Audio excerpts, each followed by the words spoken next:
Chapter 6. Return.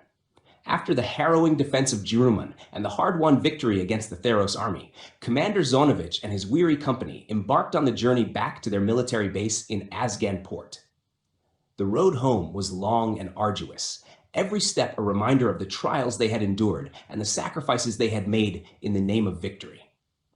As they marched, the scars of battle still fresh upon their bodies and minds, Zonovich and his troops found solace in the knowledge that they had accomplished their mission and defended their homeland with honor and courage. Yet, the toll of war weighed heavily upon them, their spirits tempered by the memory of fallen comrades and the uncertainty of what lay ahead. But as they approached the familiar sights and sounds of Azgan Port, a sense of relief washed over them. A welcome reprieve from the constant turmoil of the battlefield. Here, amidst the familiar surroundings of their military base, they could finally find respite from the horrors of war and take stock of their accomplishments. For Zonovich, the return to Azgan Port marked not only the end of one chapter, but the beginning of another. With their victory at Juruman, he knew that the Kruzan army had proven themselves capable of facing any challenge that lay ahead, their strength and resilience unshaken by the trials of war. As they settled back into their routines and began the process of rebuilding and regrouping, Zonovich and his company knew that their work was far from over.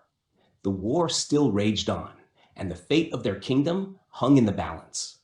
But with their spirits renewed and their resolve unbroken, they stood ready to face whatever the future held, confident in their ability to overcome any obstacle in their path.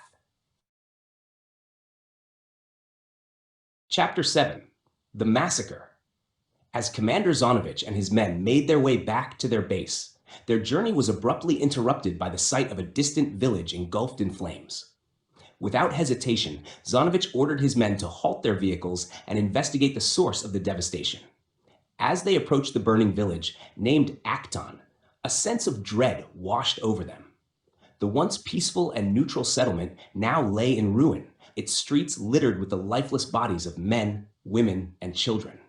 No one had been spared in the merciless onslaught that had befallen Acton, not even the elderly or the disabled.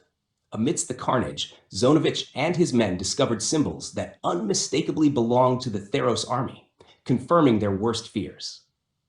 It was clear to Zonovich that Acton had been targeted and massacred by members of the Theros army, their ruthless tactics leaving no room for mercy or negotiation.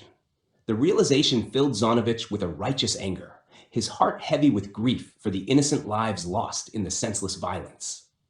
The villagers of Acton had been slaughtered simply because they refused to join Theros in their war, their peaceful existence torn apart by the brutality of those who sought to impose their will through force. For Zonovich, the massacre of Acton was more than just another atrocity of war. It was a stark reminder of the true cost of conflict and the lengths to which some would go to achieve their goals. And as he stood amidst the ruins of the once thriving village, he vowed to honor the memory of its fallen inhabitants by redoubling his efforts to bring an end to the tyranny of the Theros army, no matter the cost.